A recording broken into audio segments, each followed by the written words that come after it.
¿Cuántas promesas te han hecho que no se han cumplido? Yo no te prometo un gran sueldo. Te prometo un trabajo fijo. No te prometo que siempre sea como el primer día. Te prometo que nunca te faltarán las fuerzas. No te prometo que todos tus compañeros resistan. Te prometo que se puede llegar hasta el final.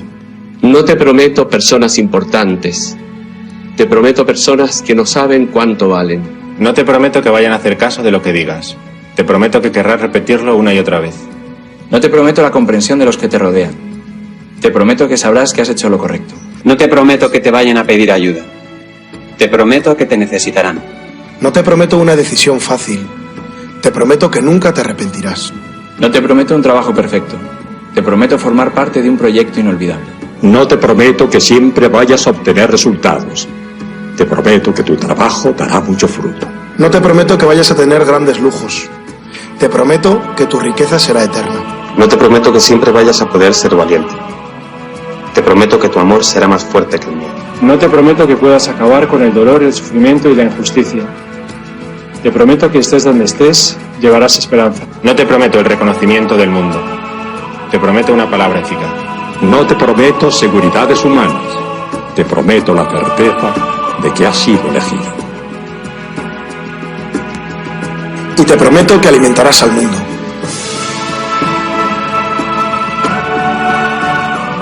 Unirás corazones. Acompañarás a los que sufren. Confirmarás a los que quieren ser fuertes. Experimentarás con ellos la verdadera alegría. Sumergirás a los hombres en la verdad. Y serás sacerdote, testigo de Jesucristo.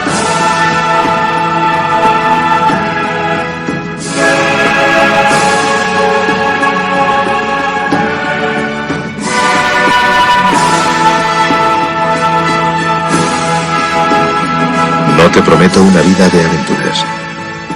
Te prometo una vida apasionante.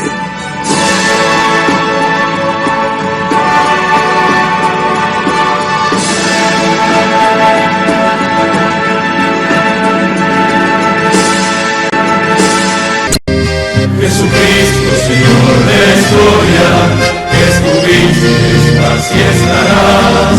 Sos presencia, esperanza y memoria. Sos el Dios de la vida hecho paz. Sos el mismo Jesús que estuviste junto al lago de Genesaret, y ante el hambre del pueblo exigiste, denle ustedes por Dios de comer. Quédate con nosotros, Jesús, que da miedo tanta oscuridad. No es posible morirse de hambre en la patria bendita del pan.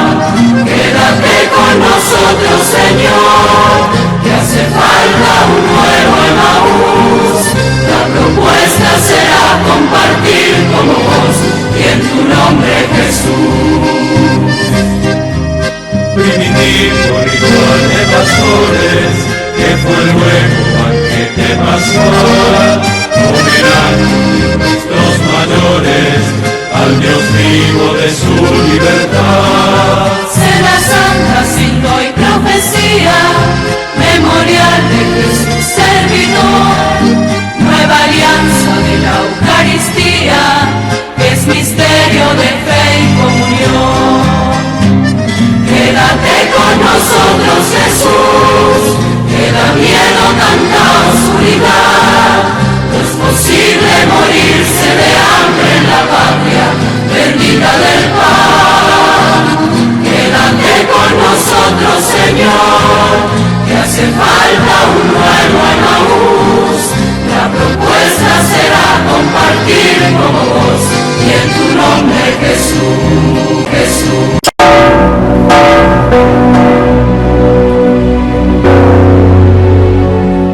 Este mes quiero contarles una historia que es un reflejo de la iglesia de hoy. Es la historia de un testimonio de fe poco conocido. Visitando un campo de refugiados en Lesbos, un hombre me dijo: Padre, yo soy musulmán, mujer era cristiana. Llegaron los terroristas a nuestro país, nos miraron y nos preguntaron nuestra religión. Vieron a mi mujer con el crucifijo y le dijeron que lo tirara al suelo. Ella no lo hizo y la degollaron delante de mí. Histórico. Sé que él no tenía rencor. Se centraba en el ejemplo de amor de su mujer. Un amor a Cristo que la llevó a aceptar y ser leal hasta la muerte. Hermanos, hermanas, siempre habrá mártires entre nosotros. Es la señal de que vamos por el camino correcto.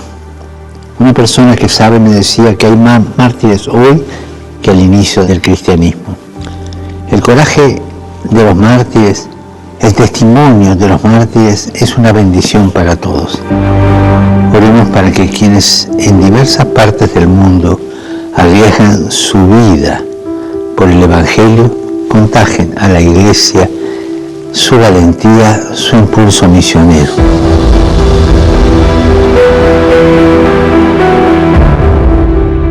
Y abiertos a la gracia del martirio.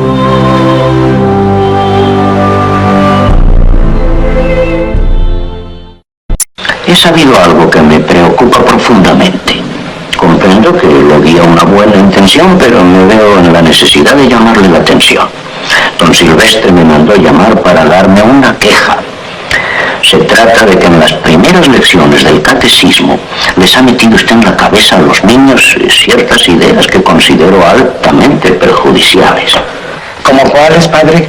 Pues les ha dicho a los chicos que hagan ver a sus padres que el esfuerzo de su trabajo debe estar en proporción al salario. Ah, eso sí. Que si cobran más que trabajan, que cobren menos. Pero que si trabajan más que cobran, pues que cobren más. Y usted sabe que esas teorías ya han empezado a armar líos y que varios obreros se han presentado a don Silvestre pidiéndole aumento en el salario. Ah, pues qué bueno. Bueno, ¿por qué? Pero recuerde usted que se ha de procurar que las riquezas no se acumulen en manos de los ricos y que se repartan entre los trabajadores. Pero eso es comunismo. No, doña Sara. Esa es la encíclica de su santidad Pío XI. Y su santidad Juan XXIII, en su encíclica, dice que los trabajadores deben ganar lo suficiente para tener un nivel de vida verdaderamente humano que les permita sacar adelante a su familia.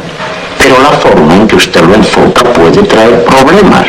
Pues no lo creo, porque su santidad León XIII, allá por el año de 1891, ya lo decía en su encíclica, que el Estado debe ayudar a la clase proletaria, porque del trabajo y el esfuerzo del obrero salen las riquezas de los estados. Eso lo dijo hace un titipuchal de tiempo y no ha pasado nada. No, si es un error querer acabar con los ricos, hay que acabar primero con los pobres, padre.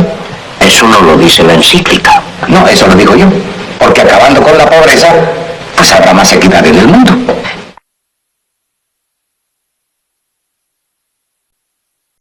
Esto fue escrito en el año 1957.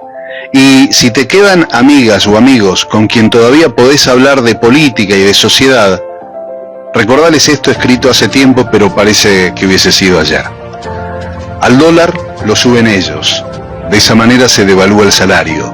Una de las formas de disciplinar a los trabajadores que históricamente ha adoptado cierta oligarquía. Los tarifazos los programan ellos. Una forma de transferir recursos del bolsillo del pueblo hacia el poder dominante. La fuga la facilitan ellos, una forma de endeudar a millones para que se beneficien unos pocos. La crisis la generaron ellos, porque a través del miedo colonizan el sentido común. El relato y la mentira lo implementan ellos, para que con la complicidad de los medios nadie sepa la verdad. Es hora que te des cuenta que existe un solo camino. O dejamos que sigan decidiendo ellos, o comenzamos a hacer algo por nosotros. No se trata de cambiar de collar, se trata de dejar de ser perro. Lo dijo Arturo Jauretche, allá por 1957. Que tengas un gran día.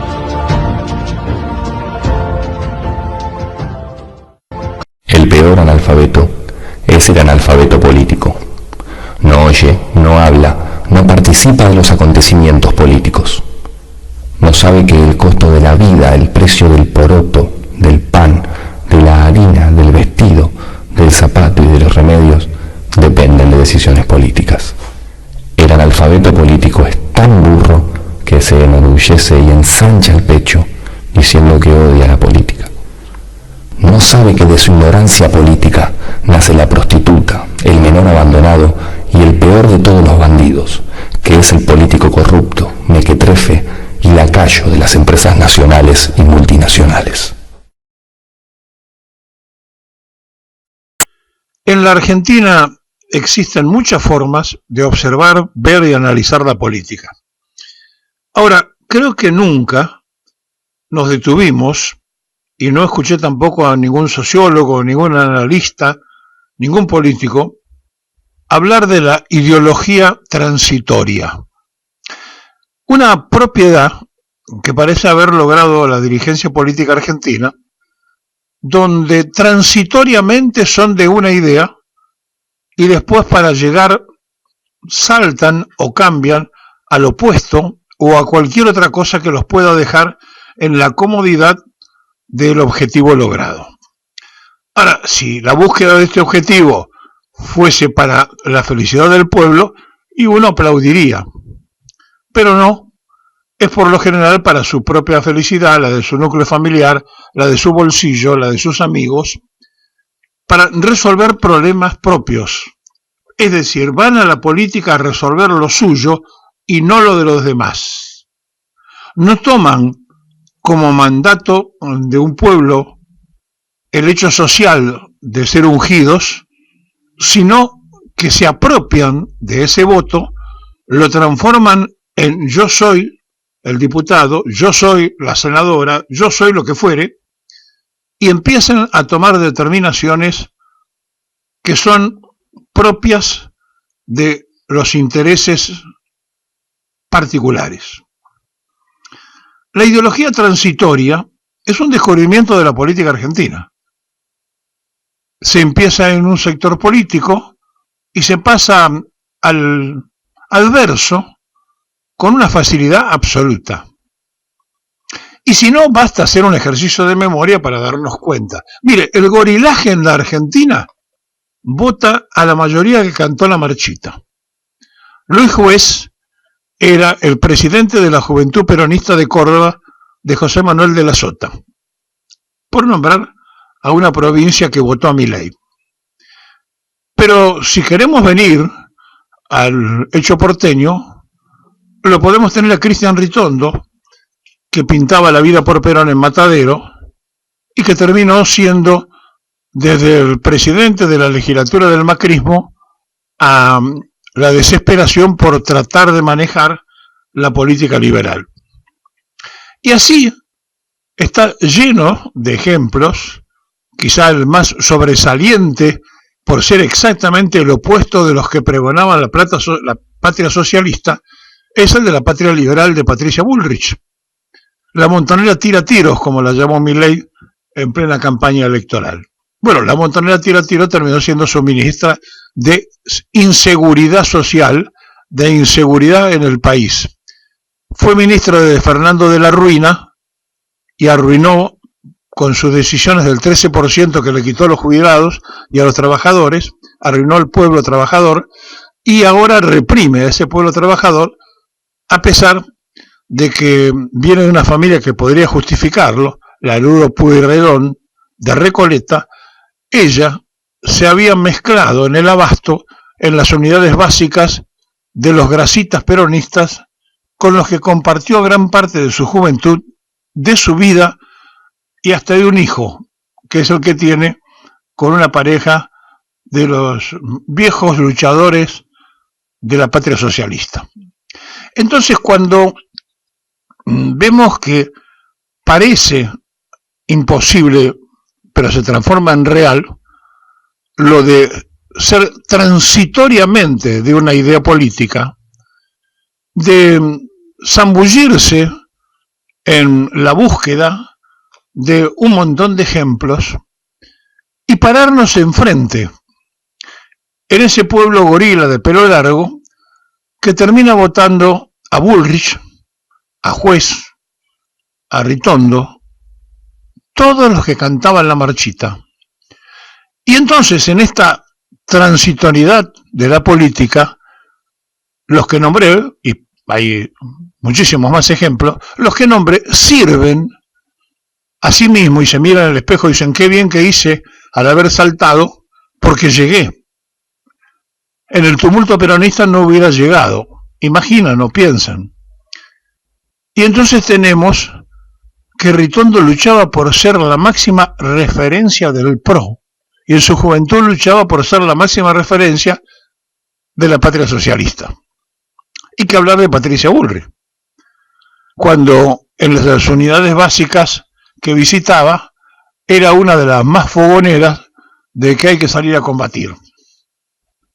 Es notable, ¿no? Pero esto pasa con mucha facilidad y sigue ocurriendo no solo en la era dura donde cambiaron para el enemigo, sino en la contundente y provisoria idea de haber inventado la ideología provisoria en la Argentina. Es decir, un ratito puedo ser peronista, otro ratito puedo ser liberal, o a lo mejor socialista, y por qué no conservador. Entonces, cuando todo esto ocurre, cuando la sociedad pierde las referencias, cuando no hay foros donde puedan contribuir los debates, cuando los faros que tienen que alumbrar para que se llegue a destino se apagan, la sociedad se zambulle en su propia confusión. Ayer le preguntábamos a cada uno de ustedes sobre su participación, su estado, su culpabilidad como pueblo o no. Y hoy tenemos que decir que de nuestro pueblo salen los dirigentes que hoy tenemos. Entonces, ¿cómo puede ser que la sociedad no solo perdone, sino que aplauda, a rabiar, como el mundo de los gorilas, que aplauden a todos los que cantaron la marchita? Porque no tienen candidatos propios. Lo tienen a Ritondo, a Patricia Bullrich, a Juez.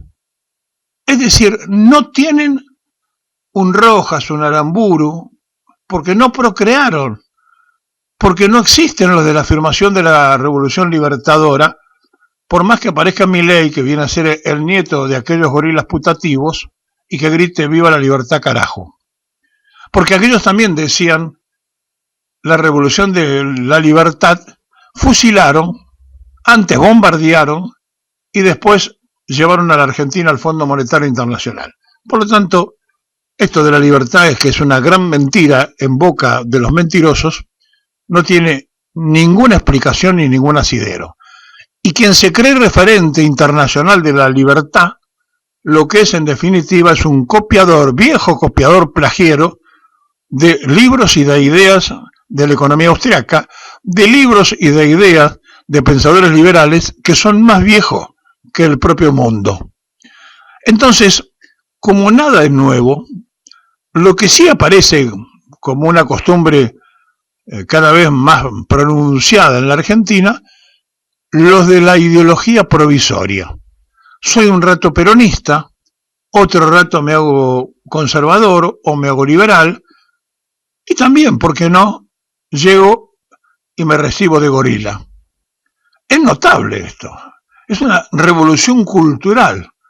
Se ha peronizado el gorilismo en sus candidatos porque no se reprodujeron ni los Rojas ni los Aramburus. Y sí aparecieron los que cantaban la marchita, a los que eligen y votan gritando viva la libertad carajo. Es decir, soñando con la fusiladora del 55, piensan que todo eso se repite en una simple frase. Los otros también decían ser representantes de la libertad. ¿Y saben cómo termina todo esto? Cuando el pueblo se canse y quiera cambiar el rumbo. Porque entonces allí lo primero que vamos a leer en la prensa canalla va a ser la crueldad de los que hicieron determinada cosa violenta. Por eso, como no cierra el modelo, como hace agua por todos lados, como el mercado al que le gusta referenciarse los está hundiendo porque bajan los papeles argentinos en Nueva York, porque se cae la moneda gringa, porque no tienen cómo sostener el modelo mentiroso, y entonces se cae la moneda gringa, me refiero con relación al proyecto de ellos, porque se le va para arriba y se le escapa el control. A eso me refiero, se les cae a ellos de la mesa de luz, por decirlo de alguna forma coqueta. Y entonces nos encontramos con que todo lo que proyectaron, todo lo que anunciaron, todo lo que dijeron, comienza a hacer un ruido y a crujir el ruido del fracaso. Y apenas van a cumplir 6 meses. Ahora, si esto nosotros lo estamos viendo de afuera, porque no lo votamos, porque no lo elegimos, puede ser que a lo mejor estemos observando demasiados defectos. Ahora, los que creen que es una virtud, los que votaron por el cachivache, ¿siguen defendiéndolo? ¿Siguen creyendo que acertaron al votar? ¿Están convencidos? Porque si es así, se va a notar en el medio tiempo, pero ¿qué pasaría si en el medio tiempo reciben un fuerte cachetazo electoral, que ya de por sí tiene poca representación parlamentaria, donde está siendo sostenido por los otros liberales, los de Macri, y por los radicales que se disfrazan un día de socialdemócratas, otro día de radicales, revolucionarios, otro día de conservadores, otro día de amigos de los socialistas, otro día de las internacionales conservadoras? La verdad, tendrían que empezar a definirse los radicales que son de una manera y los que son de la otra, porque me parece que va a volver a fracturarse el partido y a dividirse como tantas otras veces, donde a veces me pregunto si Alén, después de que había hecho lo que hizo, se dio cuenta y se suicidó, ¿no? Porque en serio, cuando negó su propio pasado, cuando negó ser hijo del mazorquero, cuando Alén negó lo federal y los radicales tomaron banderas que no le correspondían y se mezclaron con las cosas que no eran propias, bueno, terminaron como terminaron. El peronismo se llevó el irigoyenismo, otro sector después se fue con Frondizi en el desarrollismo y cada vez quedó más flaco y desnutrido. Por lo tanto, terminan siendo furgón de cola del PRO y ahora de Milei. Notable, ¿no? Que un partido centenario haya terminado así, después que se amacaron en las puertas del poder. Por eso, cuando van a votar, a veces los radicales votan como radicales, pero la mayoría de las veces votan como socialdemócratas, votan como conservadores, votan, qué sé yo, negando a su propia esencia de la revolución del parque. Y entonces nos damos cuenta por qué la mayoría popular del irigoyenismo se hizo peronista y fue fundadora del peronismo. Y por eso nos damos cuenta también que en estos debates del presente aparece un radical que era la cabeza de los irrompibles del alfonsinato y que hoy gritaba a favor de Alberto, más allá de pasearle los perros, siendo el candidato porteño que se eligió para que los represente, y me refiero a Santoro. Entonces, cuando todo esto que nos está ocurriendo pasa en paralelo ante la ausencia de una dirigencia representativa de una idea peronista, todo empieza a naufragar en el propio pueblo, porque cuando Massa era el candidato decía, pero Massa no es peronista, y entonces no lo votaron y terminó el cachivache. Y cuando apareció Scioli, la cámpora decía no es peronista, y la verdad es que la acertaron. Mire dónde terminaba Scioli ahora, ¿no? Ponderando a Milei como que necesitaba el premio Nobel. Este cachivache que le sacó el nombre de Evita a los campeonatos y que no tiene vergüenza de ser ministro y de arrastrarse para ser ministro después de haber ocupado con el peronismo todos los cargos posibles, siendo un falso peronista como tantos otros de estos de la ideología provisoria.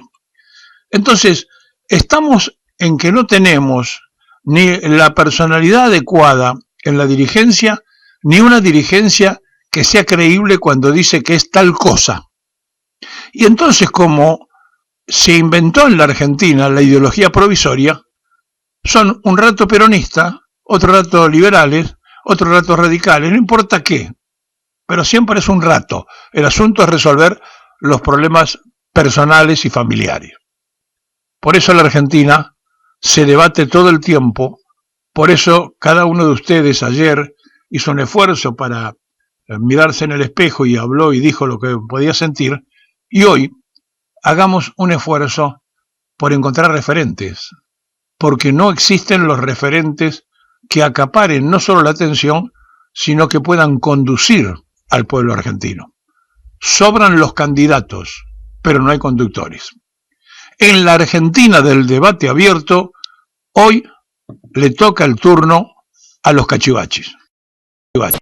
La noticia ayer vinculado a los alimentos que el gobierno aún mantiene retenidos, insisto con esto, todavía el gobierno de Javier Milei, a 2 semanas de que publicamos, hoy se cumplen juntos 2 semanas de que revelamos que tenían más de 5 millones de kilos de comida sin repartir y todavía los tienen. Eso es lo más insólito de todo. Ayer la novedad es que la Cámara Federal de Comodoro Pi les dijo que cumplan la orden que les había dado ya hace varios días el juez Sebastián Casanelo y que elaboren un plan de reparto y repartan todo. ¿Por qué resalto lo de todo? Ustedes habrán visto en estos días que dijeron que comenzó el reparto de... Bueno, están repartiendo casi 400.000 kilos de leche en polvo. Eso es menos del 10% de los alimentos que tienen guardados. Y además se lo están repartiendo, y ahora le voy a dedicar un ratito, a una fundación amiga que se llama Fundación Conin, que exige una serie de requisitos para recibir la comida. No la recibe cualquiera. Ahora les voy a contar. Pero quiero resaltar esto porque lamentablemente llevamos 2 semanas desde que acá en el Destape revelamos que tenían esa comida guardada y sigue guardada. La verdad es que sigue guardada.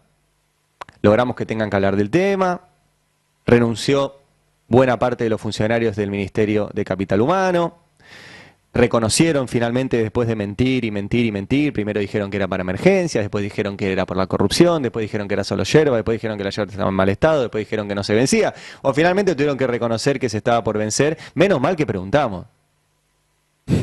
Menos mal que dijimos, che, ¿dónde estará esta comida? Y preguntamos, porque si tardábamos un poquito más en preguntar, se vencía. Bueno, la cuestión es que la comida sigue ahí. Ayer, de vuelta, el Poder Judicial les dijo, repartan esa comida de inmediato y toda. Y toda.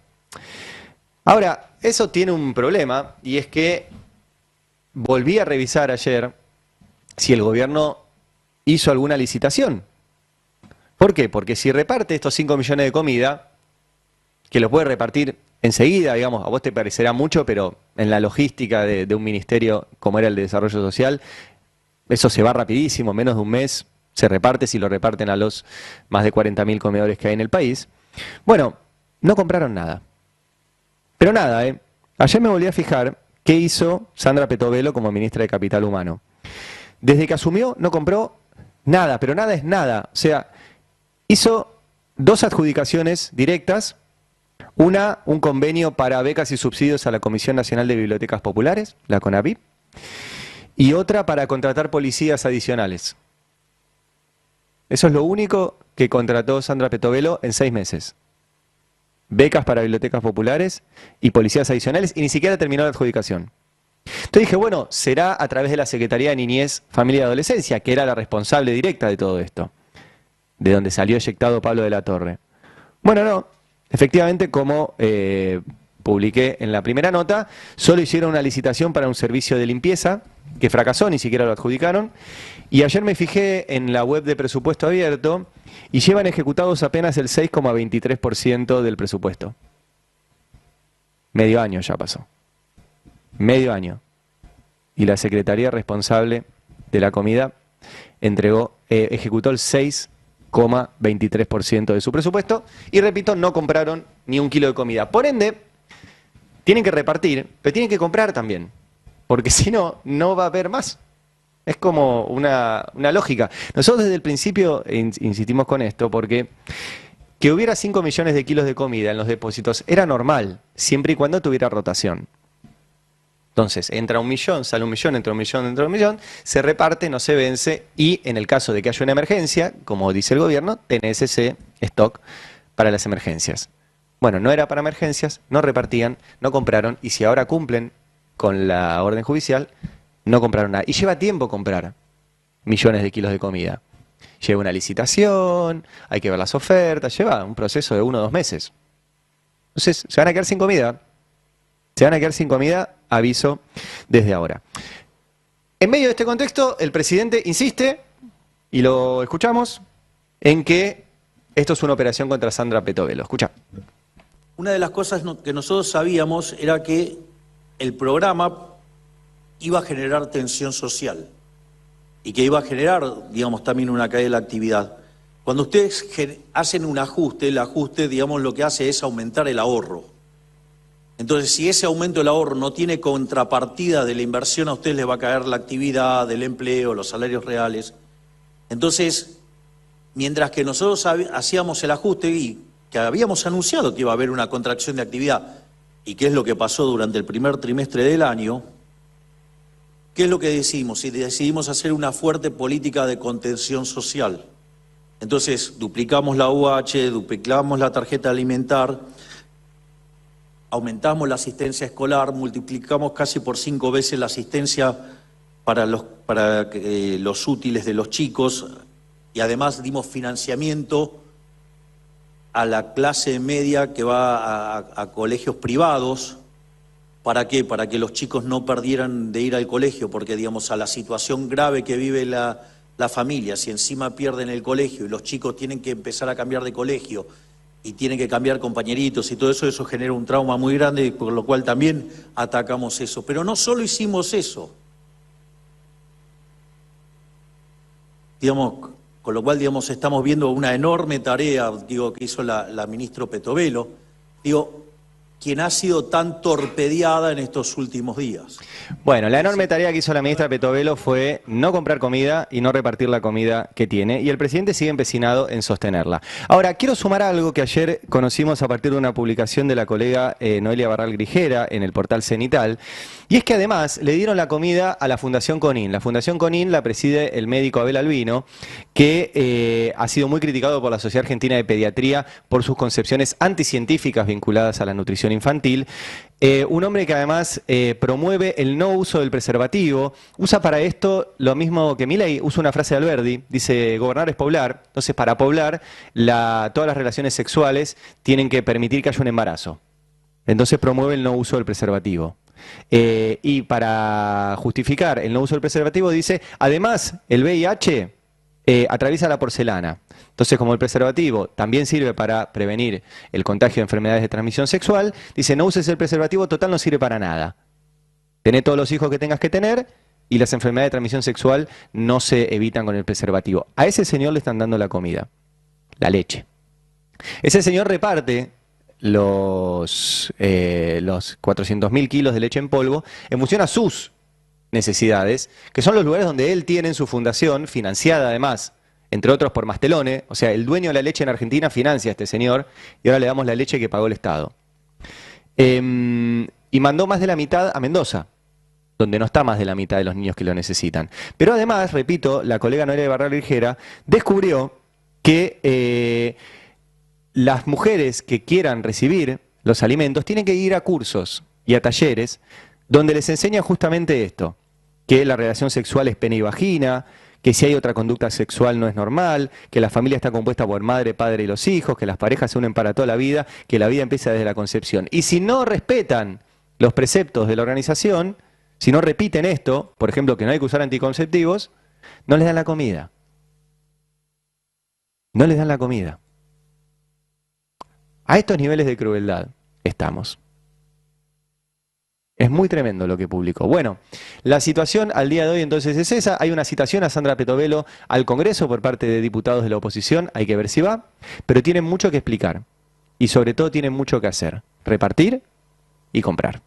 Y el Banco Central de la República Argentina lleva 3 días consecutivos vendiendo en vez de comprando. ¿Por qué es una noticia? Bueno, porque en esta época, en mayo y junio, el Banco Central suele comprar 200 millones de dólares por día en promedio.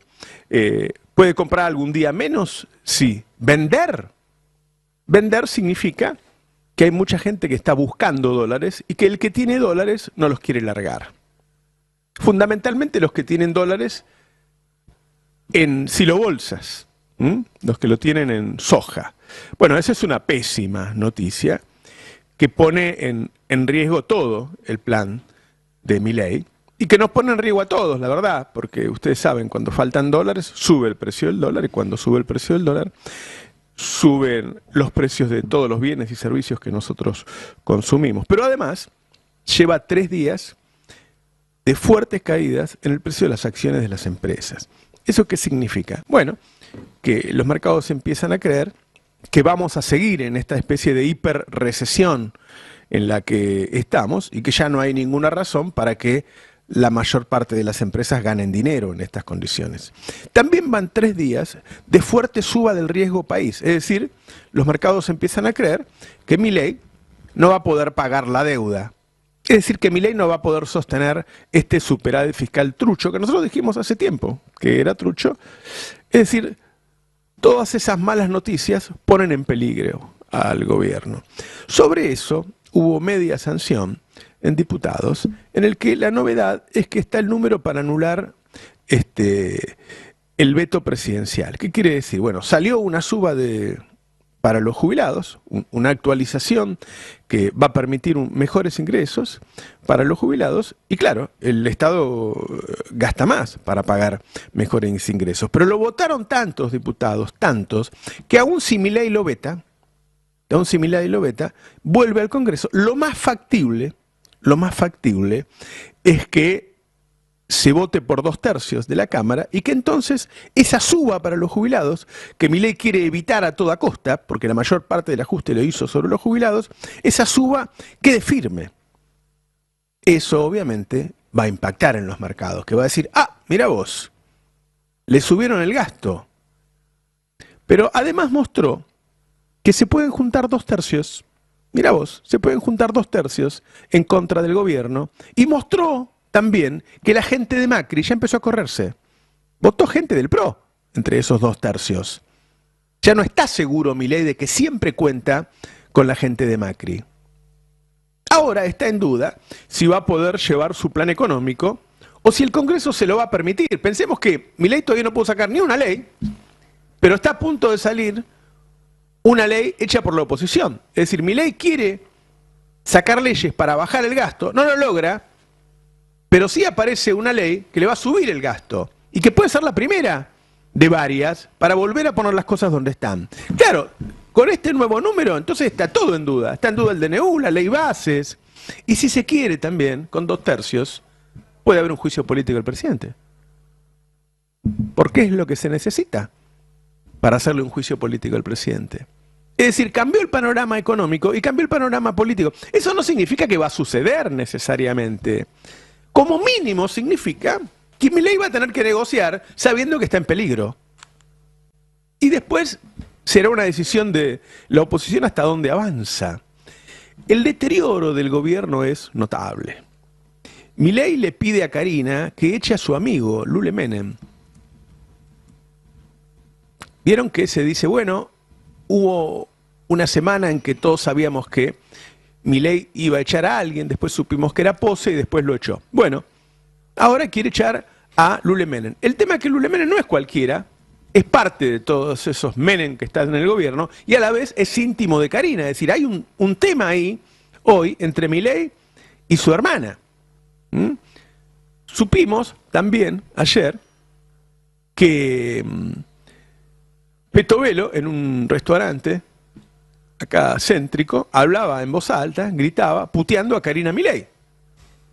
Petovelo, además, pide irse del ministerio en el que está e irse a la oficina anticorrupción, cosa que me parece bien, porque la verdad que lo único que ha hecho hasta ahora es investigar, no distribuir comida ni medicamentos.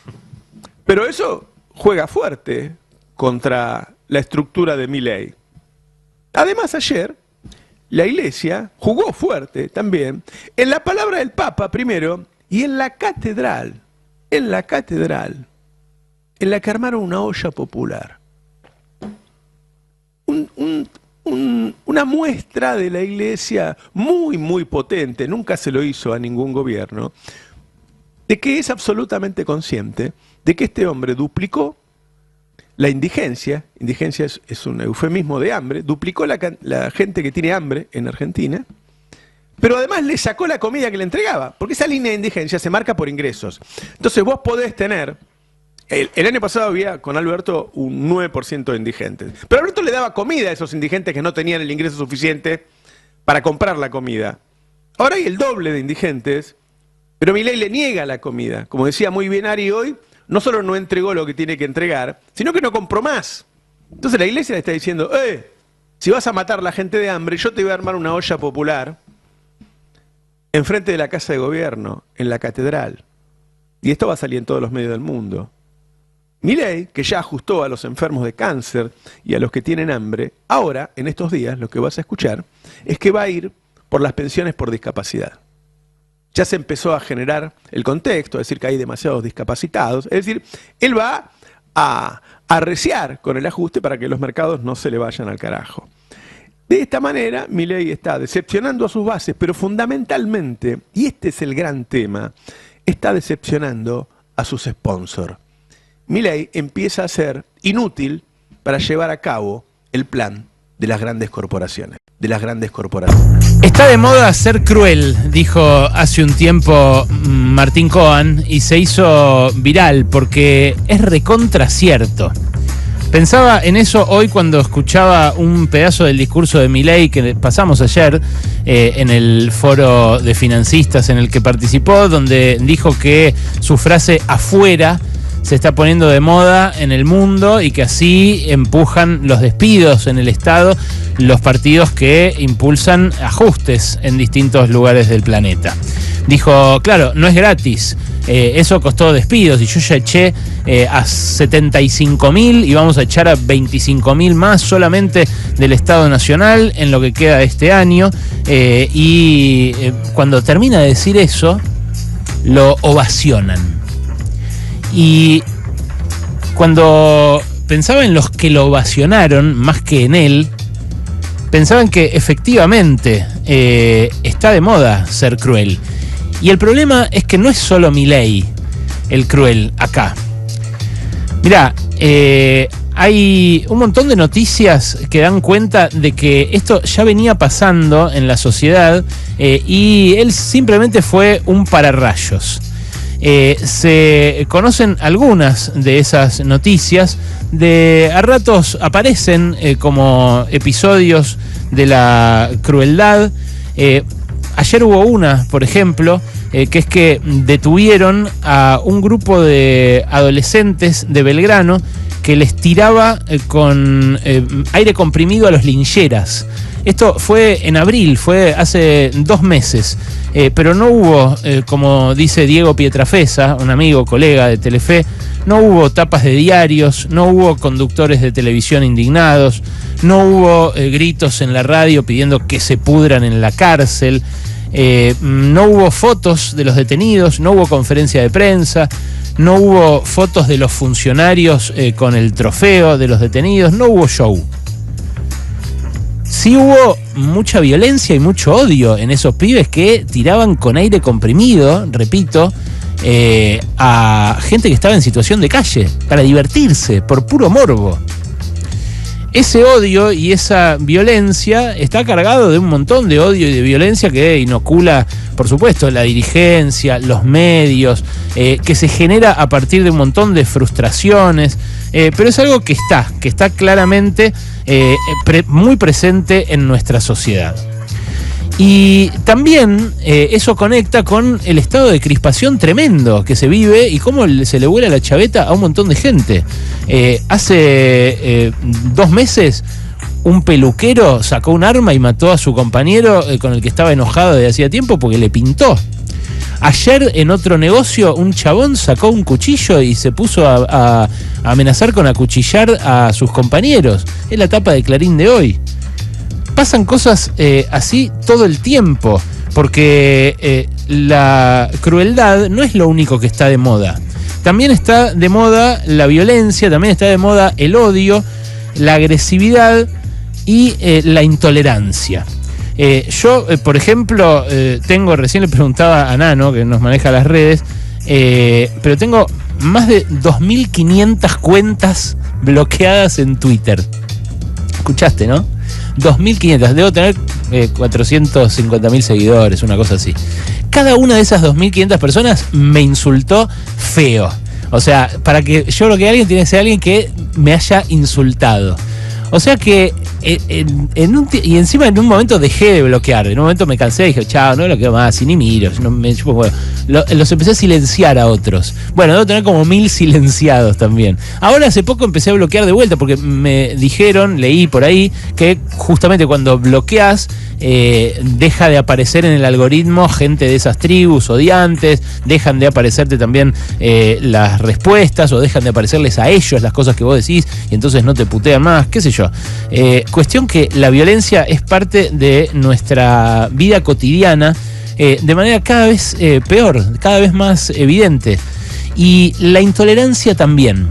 Ayer me pasó que un chabón, un periodista, que era periodista, ahora trabaja en prensa, ahora está encargado de la prensa de una gran corporación, de una empresa que es parte de un holding, que ayer celebraba el Día del Periodista, que es mañana. Entonces llegué, ayer lo conté con Dieguito Iglesias, llegué, hablé con gente, hice lo que se hace en esas recepciones por el Día del Periodista, que es más que nada pelotudear. Después iba a hablar el dueño, el empresario, el dueño de ese holding. Yo no llegué a escucharlo porque me tenía que venir acá al aire, pero saludé a algunos ejecutivos, me contaron algunas cosas, y cuando me estaba yendo lo voy a saludar a este tipo, a un ex colega que ahora hace varios años que es prensa de esa empresa. Y yo sé que al tipo no le caigo bien, pero fui y lo saludé igual, qué sé yo, por cortesía, por modales. Voy, lo saludo y me dice, me sorprende verte acá. Le digo, ¿por qué? Porque yo no te invité. Le digo, bueno, se ve que alguien más del holding me invitó, que quería que estuviera acá, o que le parecía piola que pasaron cosas en los medios donde estoy, se sepa lo que acá se iba a decir. Si no, no me explico. Sí.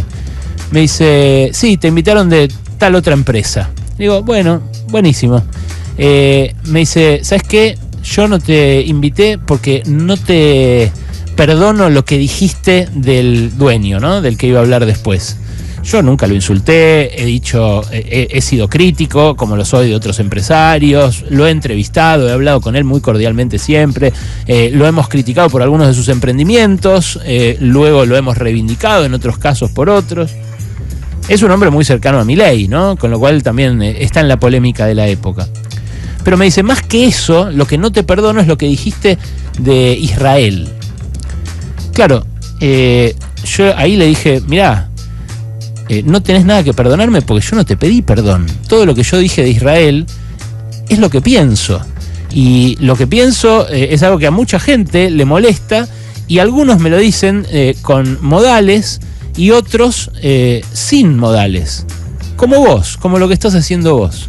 Bueno, en parte, al haber perdido los modales, es otra cosa muy de esta época. Porque este tipo a mí me cae mal desde hace 20 años, hace 25 que soy periodista, lo conozco hace 20 y siempre me cayó mal. Y yo creo que siempre le caí mal a él. Pero ahora es como que siente el permiso de decírmelo de esa manera tan desagradable en el peor momento posible, porque era un agasajo en el que supuestamente los agasajados éramos nosotros. Ahora, esto pasa todo el tiempo, porque la gente en muchos sentidos perdió los modales. Y cuando es algo que me resuena en la cabeza todo el tiempo, y lo pienso y digo, ¿cuánto tiene que ver Milei? ¿Cuánto venía de antes? ¿Cuánto tiene que ver esa lógica de redes sociales que Milei aplica en la vida real? Porque lo explicaba Martín Rodríguez Yebra el domingo en su columna en La Nación. Decía, Milei actúa en la vida real como en Twitter. Te bloquea y no te saluda más. Así le hizo a Nicolás Pose, que era su mejor amigo. No lo saludó en el Tedeum del 25 de mayo, lo pasó de largo. O sea, saludó a uno, otro, y a él no. Y cuando le preguntaron por Pose, anteayer, dijo, Pose es historia. ¿Quién puede ser así de descortés con un amigo? ¿Quién puede tratar así a alguien? Bueno, está de moda también eso. Ojalá, además de recuperar la tolerancia, además de revertir de alguna manera el odio, además de dejar de ser crueles, que lo vamos a necesitar para reconstruir esta sociedad, esta comunidad, recuperemos los modales, porque no es hipócrita poder saludar a alguien que te cae mal sin vomitarle toda la bronca que te genera. es eso, es poder convivir, poder estar en un mismo lugar y poder sonreírse, aunque no sea amor lo que sientas por esa persona. Es eso, modales y no mucho más. Modales y no mucho. Sí, doctor. ¿Cómo fue eso? Ok, doctor. Perfecto. Usted es el que sabe, doctor. Sí. ¿Y cuánto me va a salir eso? Uf, saladito, doctor. Pero bueno, vamos para adelante, hay que hacerlo, es necesario esto. Sí. Bueno, le mando un abrazo, doctor. Adiós. ¿Con quién hablabas? ¿Con tu médico? No, con el gasista. ¿Y por qué le decís doctor? Y si está matriculado, vale más que el título de mi ley. Si al Psycho Killer le dicen doctor, no puedo ser menos con Cacho. El señor presidente de la República Argentina, doctor Javier Milei. El doctor Javier Milei. El 1 de marzo nos sorprendimos cuando los locutores presentaron al perito mercantil Javier Milei como el doctor Javier Milei. El repentino doctorado se hizo extensivo al sitio oficial del Estado Nacional, argentina.gov.ar. Y en la presentación de su último plagio, llegó al paroxismo del bolazo cuando se autopercibió licenciado por la UBA y doctor en economía por la Universidad de California. Empecemos por el doctorado en Estados Unidos. El mentiroso este no debe haber pisado el estado de California hasta esta semana, cuando en uno de sus viajecitos pagados con la guita que les está robando a los sectores más débiles de la sociedad argentina, dio un discurso para 158 estudiantes en la Universidad de Stanford. Cuéntenlo si no me creen.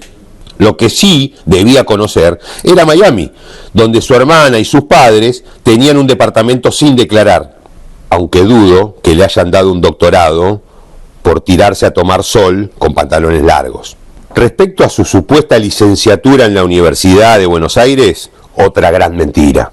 Milei jamás hubiera aprobado un curso de ingreso a una universidad pública tan prestigiosa como la UBA. Por eso quiere destruir la universidad pública, por ese resentimiento que lo carcome. Lo más parecido a un doctorado que tiene este chanta es el doctorado honoris causa que le dio uno de los Venegas Lynch en algo llamado Escuela Superior de Economía y Administración de Empresas, SADE.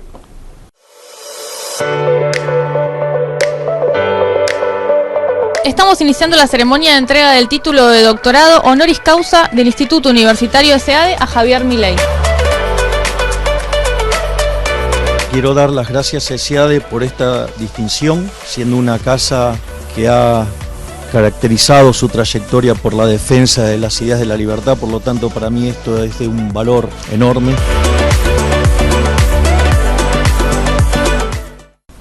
¿Esto pasó de verdad? Te lo juro. ¿Y dónde estaban? ¿En el garage de la casa de Berti? En una de las 2 aulas que tiene esta escuelita fundada en la dictadura. ¿Solo 2 aulas tiene? Y una cocinita, un baño y un patio. Me hace acordar a la Universidad de Trading de Cositorto.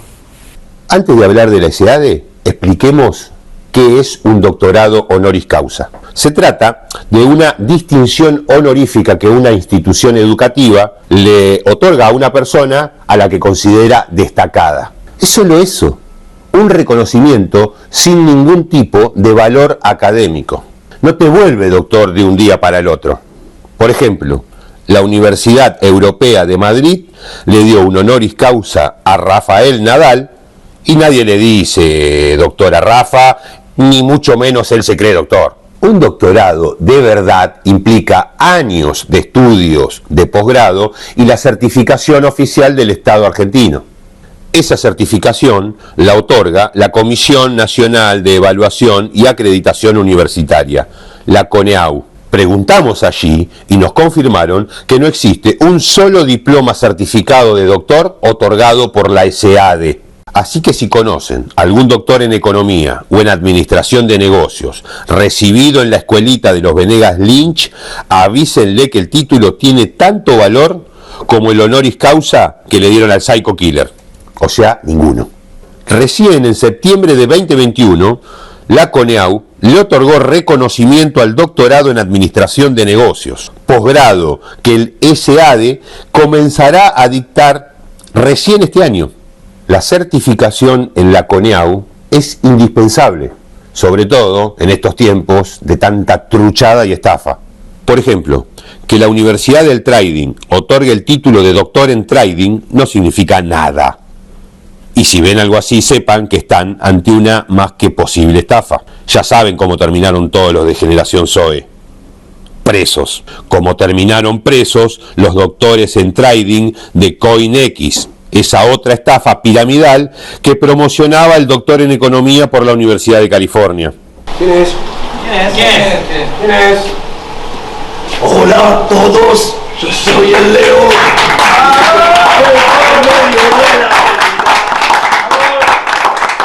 Che, pará.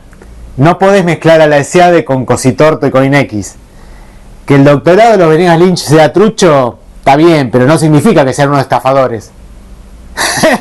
No me digas que... Mirá este negocito que lanzaron en el 2021. Soy Alejandro Cusac, CEO de Winners. Primero quiero agradecerles a todos los equipos y empresas la participación acá. Para mí es clave transmitir el espíritu emprendedor.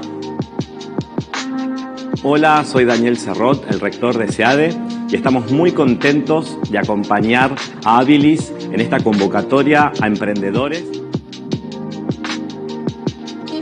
Y lo que logramos en esta primera edición, que es que sean todos elegibles para estos créditos en Amazon Web Services, que me parece que es un activo muy conveniente para las circunstancias en las que estamos. ¿Cómo terminó Habilis? Mostrame la captura del CEO. Mirá, esta captura se parece a esta otra captura, pero de la policía. ¿Cuánta guita habrán perdido los emprendedores que confiaron en Wenans y en la escuelita de los Venegas Lynch? Lo determinará la justicia, porque la causa sigue abierta. No te puedo creer. ¡Qué chantas!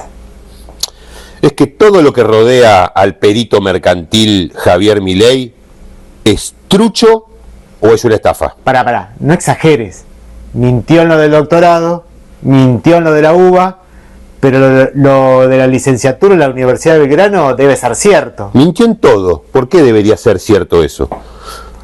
Yo hasta que no vea el certificado analítico, para mí, Javier Milei es perito mercantil. Che, avisale a la diputada Juliana Santillán que su diplomatura en economía austríaca está un poquitito floja de papeles. Bueno, pero lo puso en sus redes sociales, no en sitios oficiales como Milei. En su declaración jurada puso estudios cursados universitarios. ¿No es abogada? Eso decía ella, al menos en sus redes. Pero me parece que le faltan como 20 materias para recibirse. ¿Vos decís que la metamos junto con el perito mercantil en la denuncia por usurpación de título? Y qué sé yo. De paso, si la allanan, averiguamos qué guarda en el colgante. Yo creo saber qué guarda. Ahora te digo, para que me entre una llamada importante. Doctor, ¿solucionado lo del termotanque entonces? Bien, doctor, bien. ¿Cuánto me dijo que salía, doctor? ¿Pero qué le pusiste? ¿Una termocupla de oro blanco? Bueno, está bien, sí, tenés razón, vos no tenés la culpa. ¿Pero lo probaste, funciona bien? No pudiste, claro, no hay gas. Bueno, Cacho, gracias. Igualmente, sí, vos serías mejor presidente. Al menos tenés un título oficial. Chao, doctor, abrazo. Se los dije en el video pasado. El perito mercantil Milei nos quiere llevar al siglo XIX para terminar todos calefaccionándonos con leña. Los que podamos comprar leña. Psycho killer, qu'est-ce que c'est?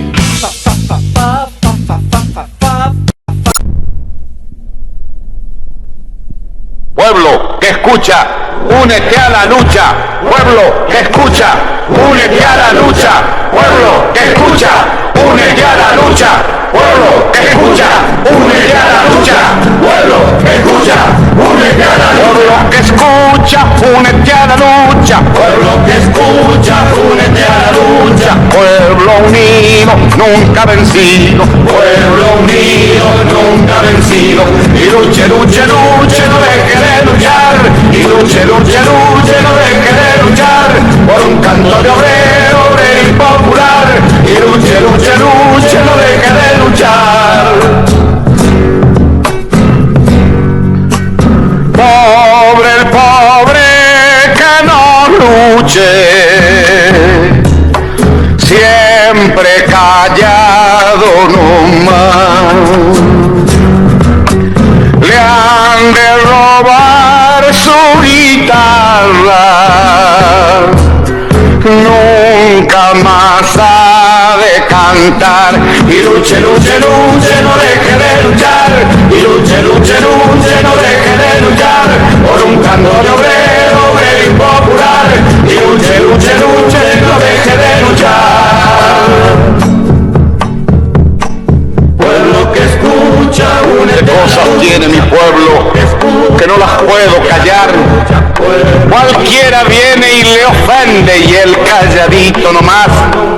Pero guarda al que trampea, pero guarda al que le miente, porque mi pueblo no es tonto, porque mi pueblo es valiente, porque mi pueblo algún día cuando la sangre reviente habrá de salir cantando con un fusil en la frente, y entonces no habrá más niños durmiendo bajo los puentes, ni obreros, ni campesinos, siempre apretando los dientes, porque mi pueblo es de machos y nadie me lo desmiente. Y luche, luche, luche, no deje de luchar, y luche, luche, luche, no deje de luchar.